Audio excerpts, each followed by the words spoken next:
Buenos días, soy Mario de Lama Navidad y en este vídeo analizaré brevemente la obra Plácida y Vitoriano de Juan del Encina. Pero antes de nada, habrá que preguntarse qué pasa con el teatro. Si decíamos desde un principio que para que haya literatura, lo que nosotros entendemos como literatura, tiene que haber o tienen que surgir primero las relaciones de producción burguesas.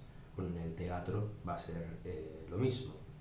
Entonces nos preguntamos si es teatro aquellas representaciones de autos sacramentales que se hacían en la calle. Pues si somos coherentes, no lo son. Es teatro aquellas representaciones de las cortes. Eso es más discutible. Pero lo que sin duda es teatro es el teatro comercial, que es el de Lope de Vega, ¿no? Eso 100% es teatro, porque cuando el público empieza a pagar por la entrada, es cuando el teatro existe o comienza a existir como una práctica profesional, que es lo que nosotros entendemos como teatro. La cuestión es que el teatro de Juan de la Encina se va a representar en la corte. Por lo tanto hay que darle una vuelta a esa discusión. Es que como mínimo tenemos la cuestión del mérito rondando alrededor de esa disposición de Encina a representar sus obras en la corte. Podemos hablar de una suerte de intento de ascenso social con las influencias que va forjando, ¿no? Parece que está más bien en un estado intermedio entre estas representaciones litúrgicas y ese teatro profesional que vamos a conocer con Lope de Vega. Y es una cosa que hay que estudiar con más profundidad, pero vamos a quedarnos con que está entre medias, porque esto va a ser muy sintomático, muy revelador del teatro de Encina. Así que volvamos con este autor. Es tiene origen converso, salmantino, va a nacer en 1468 y va a fallecer en 1530. Era un hombre de música y de teatro, sobre todo, ¿no? Va a tener una fuerte conexión con la corte debido a esta educación humanista que recibe. Va a ser protegido además del duque de Alba de Tormes y va a presentar o representar sus obras en su palacio.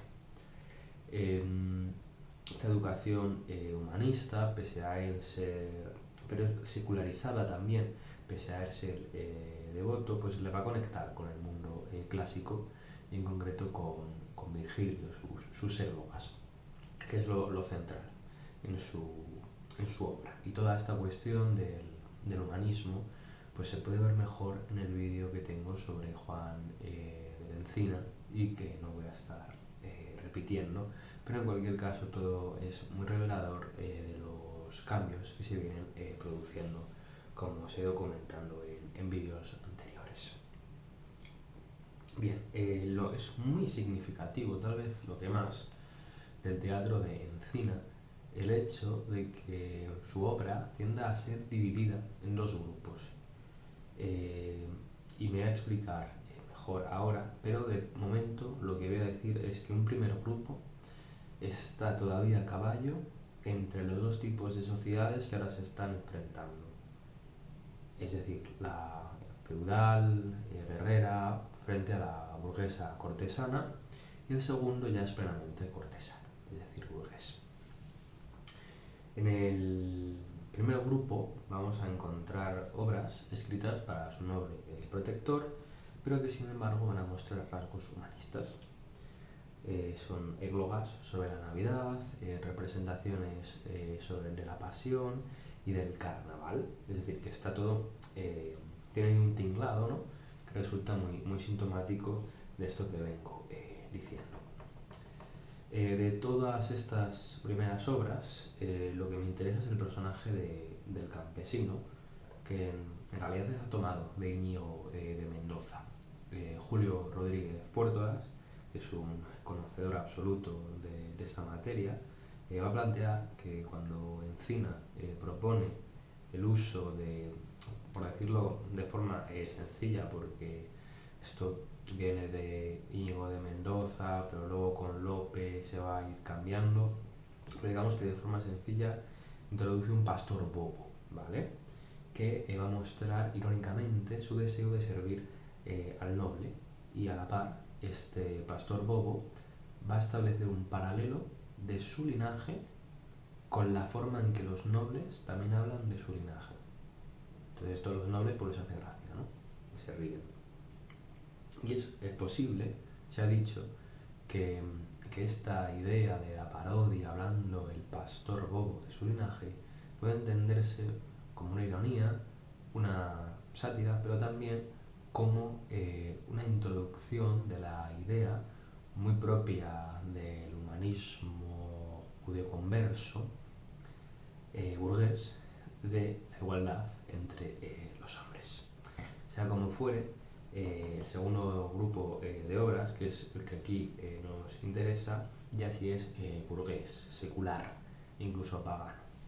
De nuevo nos encontramos con tres supuestas églogas, y lo de supuestas ahora lo explico. Bueno, los títulos son Fileno, Zambardo y Cardonio, la égloga de Cristino y Febea, y la égloga de Plácida y Vitoriano, que es la que vamos a tratar. Decía que son supuestas églogas porque en realidad Plácida y Vitoriano no es una égloga. Es cierto que intervienen dos pastores, Gil Cestero y Pascual, pero los protagonistas no son ellos, sino la dama, que es Plácida, y el galán, que es Victoriano, ¿no? Que van a pertenecer a un ámbito urbano, cuando en las églogas deberían ser los pastores en un ámbito rural, ¿no? De hecho, si existen los pastores, parece ser más bien para diferenciar esos dos mundos, el cortesano del rural. Bueno, el texto va a comenzar con un monólogo de Gil Cistero, con una captio benevolentia, que sirve para facilitar la comprensión del texto, ¿no? Luego un monólogo de Plácida, un diálogo de Victoriano y Suplizo, luego otro diálogo. O sea, tenemos como muchas escenas no cohesionadas, unos, otros, una fragmentación. La ideología no está solo en el contenido, sino también en la forma, la estructura de la obra. Y esto no podemos olvidarlo en un momento en que, como vengo diciendo, se está fragmentando la realidad. Pero, bueno, vamos a ver qué le ocurre a estos personajes. Básicamente,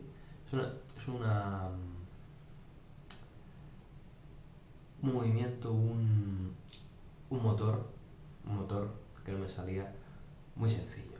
Básicamente, un mal de amores de Plácida hace que ella se suicide, no sin antes maldecir a Dios y superponer a entidades paganas sobre el cristianismo. Y bueno, aquí pues evidentemente tenemos la cárcel de amor y la Celestina dando vueltas, pero esto lo dejo para el próximo vídeo. El caso es que cuando Vitoriano ve el cadáver de Plácida, pues también piensa en suicidarse, pero no sin antes maldecir a Cupido. Y va a intervenir Venus, que a su vez va a llamar a Mercurio para que resucite a Plácida. Todos felices, llegan los pastores y se ponen a bailar. Pues mira qué bien. Pero, ¿y si tú le das esto a leer a Berceo? ¿Qué diría? Ya no es la Virgen María quien protege al hombre, sino Venus. Y tenemos muchas escenas casi aisladas, ya decía fragmentadas. El recurso de la intervención divina, Deus ex machina, a lo pagano, aparece casi como un residuo organicista que intenta dotar de totalidad a todo aquello fragmentado, ¿no? Pero es un residuo distinto, porque no es Dios, es pagano. La entrada de los pastores parece una tontería, pero en realidad resulta muy sintomática, porque ahora sí nos podemos armonizar con la naturaleza, sí nos podemos salvar en el plano sublunar. Si los dioses paganos hacen lo que nos dicen, ya queda más. ¿Qué más da el resto? Victoriano va a decir al final del texto: todos entremos en la danza. Y responde plácida: soy contenta y muy de grado. Pues perfecto, aquí nos podemos quedar. Un saludo.